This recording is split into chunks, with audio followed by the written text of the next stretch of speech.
Hello everyone, this is Saif Ahmed Bayan. I'm the head of content from the Nordic IT Security Summit. We are here with Chris Hubbard today. Hello Chris, welcome. Hi, good afternoon. Are you well? I'm great, thank you very much for asking. This Good. is the Financial Institution Edition, which is going to take place in April, as you know.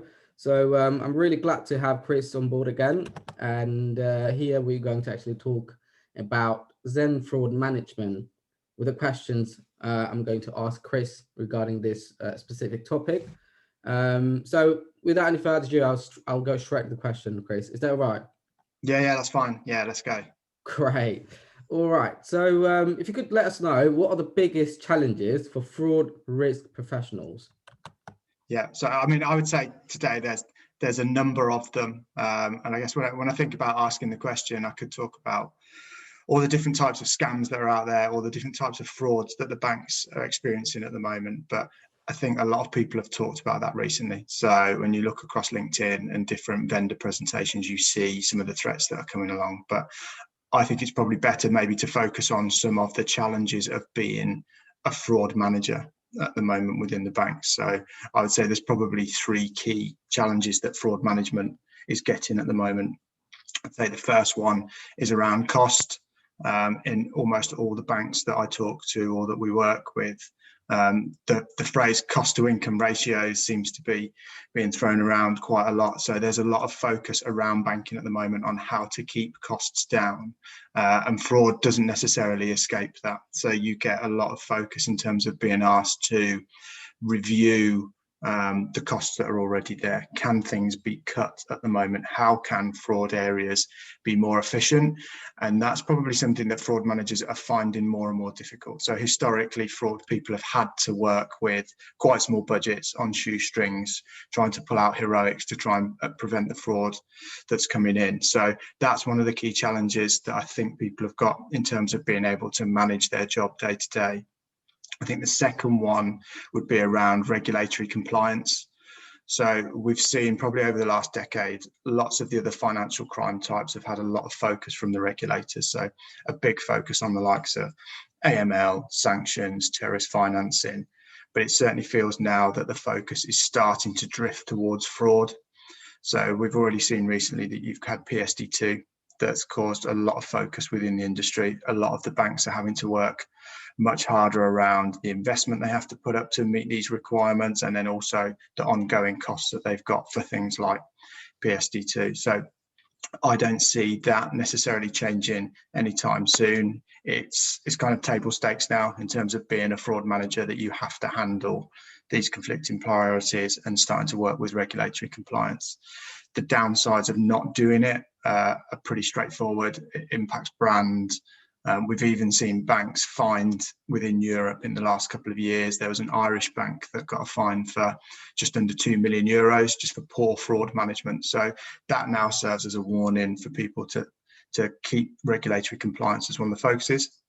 And then I think the final one that I would answer with is around the 3 lines of defence structure that a lot of banks have got now. So I would say when I first started in fraud, you had fraud teams that would be reporting into business units or within to a risk function, and that's how they'd manage fraud. That's how they would report.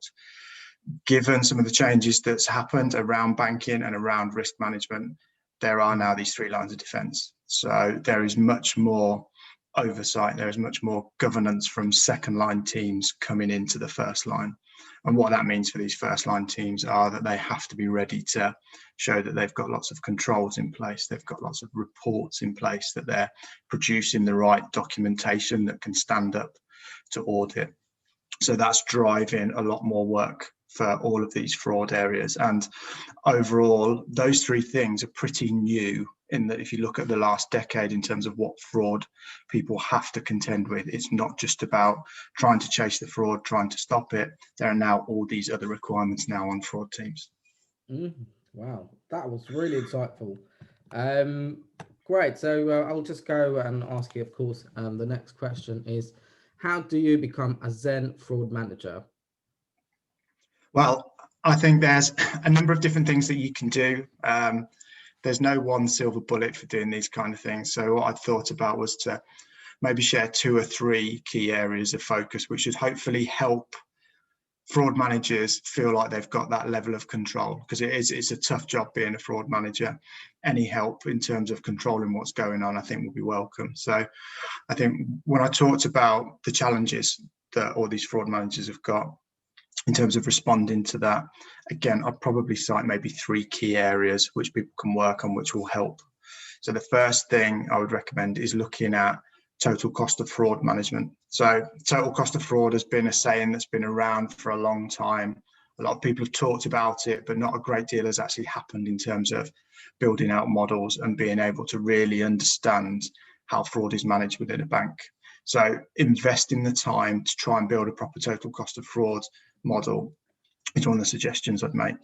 What it gives you is a really clear understanding, a lot of transparency around fraud within your business. You can understand what your fraud losses are. You can understand how much you spend on your fraud strategies, how much you spend on your systems, how much you spend on operations. Also, what's the customer impact of fraud? If you can build the model to pull in all of these data points, you then have something that you can use going forwards to run through scenarios, for example. So if there are changes such as PSD2, and you have to change the way that you authenticate customers, you can run those scenarios through these models and you can say what the impact is going to be for the business. Also, you can use them for kind of positive analysis. So if you want to bring in a new detection system, you can run through what the improvements could be, say, in false positives, and what that would mean in reduced customer interruption, what that would mean in terms of having to work less alerts. And if you have those levers to pull, it gives you that visibility of what's happening across all of the fraud end-to-end life cycle. And you can also explain that to people that are coming in. So we've said there's more regulatory focus, there's more second line and audit focus. Having these tools will help manage those kind of questions. And I'm sure people listening will probably think, oh, that's easy to say, Chris. That sounds like it's going to cost a lot of money, take a lot of time. It does take a fair amount of time. It's absolutely worth it, though. One of the pieces of advice I would give, though, is that where I've done them before, we've brought in support from universities. So you can get very good quality graduates, master students that would use this as a task in terms of a dissertation. And I've done that before at a previous company, and it worked really well. You get to put something back into the community. You get some very clever and new ideas coming in, and then you have something that you can move forward with. So I would certainly recommend looking at that. That should help take some of the stress away from managing fraud day to day. The second thing I would say is to try and create a real focus on risk management. Make risk management part of the DNA of your fraud team. So historically, that hasn't necessarily been the case. It's been about seeing fraud, chasing fraud, and then stopping the fraud. Whereas now there's a lot more requirements within banks. There are a lot of operational risk teams which will set up frameworks for risk management. Being able to work with those, again, will make your life easier. It allows you to understand where all the biggest risks are in a bank from a fraud perspective. You can quantify them, you can communicate them, you can then put things in place to try and mitigate them. So understanding what those risk frameworks are, such as maintaining a risk register, understanding how to do proper risk assessments, building that into the team so that they're managing that as part of their day-to-day responsibilities, gives you that transparency again. So you can always understand where your biggest risks are and where you should be focusing your work, where you should be prioritizing your work. That again becomes very important types of documents that you can share with auditors, regulators that will come in, because what they'll want to see is whether you've got control over the fraud risk that you're managing. And it's those kind of frameworks which will exhibit that. So that would be the second answer. I think the third answer would be around collaboration. So being a fraud manager in a bank is a tough job. It's always been a tough job, and there are all these other requirements that are coming in now. I think it's not just the fraud team that finds some of these requirements difficult to deal with. You have other financial crime teams, you have your credit risk teams, you will also have security functions who are all having to live in this new kind of ecosystem and landscape. So being able to draw on some of their experiences as well. So they will be asked to do the same things from an audit perspective, potentially from a regulator perspective. Sharing the load and talking to these areas will allow you to share things like total cost of ownership models. Other people might want to do it, but don't know where to start. So you can share those. Other areas might be more advanced in terms of risk frameworks. They might have target operating models, which, although won't be exactly the same, will give you the opportunity to build from something that's already started. So it takes some of that pressure away when fraud managers think that they've got so many things that they have to build from scratch. So I would say those coffee breaks, meeting in the canteen for lunch to have a chat with your counterpart, they're always the easy things to put off. But actually, when you've had them, they tend to add most of the value, and you always go back with new ideas that should hopefully make things easier. So I think there would be kind of 3 suggestions to keep focusing on, and that should help you keep in control of your workload and some of the risks that could come up. You'd be ready for them. Great. I think these are quite a few issues that is very important, and I'm really glad that you have actually addressed those. So, so I'll go to the final question, Chris. Into the future, where do you see fraud management going? I think we're probably just at the beginning of a journey at the moment in terms of the challenges that I've raised. I don't think there are many banks that have managed to pick up those challenges and do a really good job and can really sit there and say they're on top of everything around managing fraud. So I would certainly say in the near future that these same challenges are going to carry on probably in the next 2 to 5 years.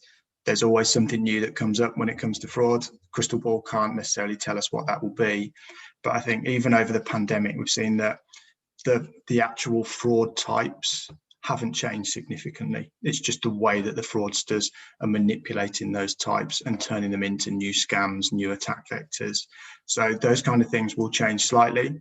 But actually, for a fraud manager, I think you can set up your defenses so you can manage a load of those. It's some of these other requirements that I've talked about is where a lot of the pressure will come on the fraud team. So I don't see any great change. I just would reiterate to focus on those kind of areas, be proactive and get on top of them.